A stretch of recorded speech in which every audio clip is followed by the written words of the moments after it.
एक बात का ये उजागर करता है कि आने वाला समय हमारे भविष्य के लिए, आने वाली पीढ़ियों के लिए हम सुरक्षित नहीं हैं। और मैं दुख की बात यह है कि 4 दिन पूरे होने के बाद भी हालात इस तरह के हैं। आज अपन 40-50 लोग यहाँ बैठे हैं, इससे हमें कोई न्याय नहीं देता।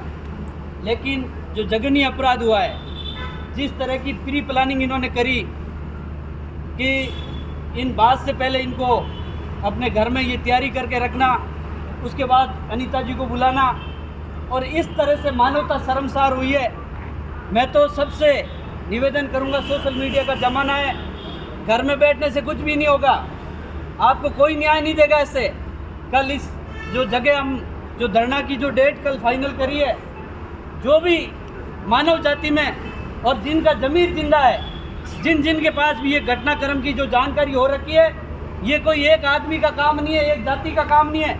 36 कौम के लोगों से निवेदन करूंगा, यदि आपकी मानवता जिंदा है तो कल आप इस जगह पधारें। और आप कह रहे हो कि प्रशासन सुन नहीं रहा है, और जिस तरह से हमारे जनप्रतिनिधि, आज हम आप और 5 साल में एक जो इलेक्शन आता है और एक वोट देते हैं, आज हमारे MP साहब हो चाहे यहाँ के MLA हो, और जिस जगह ये घटना हुई है, क्षेत्रीय जो विधायक हैं और हमारे पूर्व CM हैं, उन तक ये बात पहुँचा दो कि जनता के साथ अन्याय हो रहा है।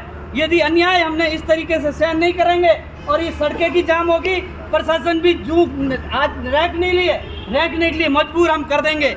यदि समय रहते हुए हम लोग नहीं जागे, आपने 10 महीने पहले एक नौरसरी जो MDA में उमाराम की घटना हुई थी, जो हमारे क्षेत्र से आते थे, निर्मम हत्या हुई थी। मात्र वो आदमी जो भेड़ बकरियां चराना, उन मोमडन लोग वहाँ आए थे और एक राजपुरोहित जी के खेत में वो जबरदस्ती अपनी भेड़ बकरियां चरा रहे थे। लेकिन बात कहानी सुनी हुई तो राजपुरोहित जी और उन मोमडन के बीच झगड़ा होता है, तो एक उमाराम जाट उनको बचाने के लिए बीच में जाता है, उसको लाठी से वहीं मार दिया जाता है। इस तरह की निर्मम हत्या हुई। संपत्ति इस बात के गवाह है। 10 महीने पहले ये मथुरा दास में था, उस समय आचार संहिता लगी हुई थी। हमने 3 दिन धरना दिया और लास्ट में धरने के 3 दिन बाद हमने 5000 लोगों को बुलाया, प्रशासन भी माना, उनको सस्पेंड भी कराया, उनकी मांगे भी पूरी हुई। दुर्भाग्य इस बात का है, नेता अपने स्वार्थ के लिए राजनीति करते हैं। इस तरह के मानवता शर्मसार होगी। आप और हम सुरक्षित नहीं है, आने वाले टाइम में हमारी बहन बेटियां भी सुरक्षित नहीं है। इस तरह से ये एक तरह का जो माहौल हमारे जो डर का हमारे देश में पैदा हो रहा है, रियल में मैं कह रहा हूँ 15 से 20 साल बाद ये जो हमारे हिंदुस्तान की हालत बहुत ज़्यादा बिगड़ जाएगी।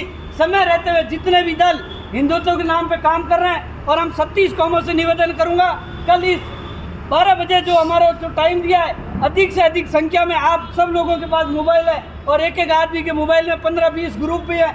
आपसे कर्मन निवेदन करूंगा, यहाँ पे संख्या इतनी हो जाए कि इस न्याय के लिए जो हम लड़ाई लड़ रहे हैं, ये लड़ाई लड़ने की जरूरत नहीं पड़ती। यदि इनके अंदर मानवता होती, इतना बड़ा गहरा जो दुख इन परिवार को मिला है, वास्तव में देखा जाए, एक आदमी से ऊंची आवाज में बात करता भी तो उस दिल में इस तरह की जो बात रोंगटे खड़े हो जाता है। लेकिन इसने निर्मम हत्या, जिस तरह से सब्जी को काटा जा रहा है, उस तरीके मानवता को काटा है।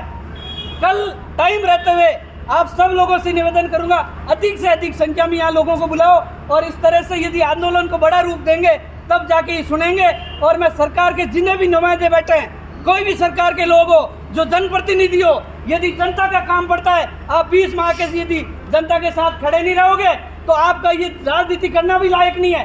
किसी तरह का किसी का कोई स्वार्थ नहीं है। जितने भी लोग अपना धंधा यहाँ से टाइम निकाल के भी आप आते हो, इस तरह से हम कल की संख्या की जो गारंटी आप और हम सब मिलके 50-60 जो 100 लोग हैं, 10-10 लोगों को बुलाओ तो भी संख्या बल हो सकता है। जब तक अनीता जी को न्याय नहीं मिलेगा, हम संघर्ष की लड़ाई लड़ेंगे। युवा सब साथ हैं, और आप सब लोग आज रात पर मैसेज पहुंचा दो कि कल अधिक से अधिक संख्या में यहाँ पहुँचना है। ये सब जगह इस तरह की घटना होने के बाद भी किसी के जून नहीं रख रहे, अपराधी खुला घूम रहा है, उसको गिरफ्तार नहीं करना। ऐसे लोगों को तो खुली फांसी होनी चाहिए चौराहे के बीच में, ये करना पड़ेगा। इस तरह से लूज रहने से कोई काम नहीं होगा, और पैसे की मांगे हमारे लिए कोई मायने नहीं रखती। जब तक मानवता की जो जिस तरह से हत्या करी है, इस तरह का सबूत यदि उनको वापस हत्यारों को खुलेआम चौराहे के बीच में रख के गाड़ोगे नहीं, तब तक हमारी इस तरह की मानवता की जो चिंता है, जो हमारे मन में गड़ रखी है, इनको शर्म नहीं आएगी एक एक हत्या करते हुए। तो आप भाइयों से निवेदन करूंगा, अधिक से अधिक संख्या में कल 12 बजे पधारो। ये जो लोग आए हैं, इस तरह से 3 दिन से आप 2 दिन से यहाँ बैठे हैं, मैं धन्यवाद दूंगा क्योंकि आपने ये माहौल संभाला। और जो भी लोग इस आवाज़ को सुन रहे हैं और सोशल मीडिया पे इस बात को सब जग जाहिर है कि अभी तेजा हॉस्टल के अंदर ये धरना प्रदर्शन हो रहा है, जिनका जमीर जिंदा है, कल अधिक से अधिक संख्या में आप पधारें और इस बहन अनीता जी को न्याय दिलाए। बहुत बहुत धन्यवाद।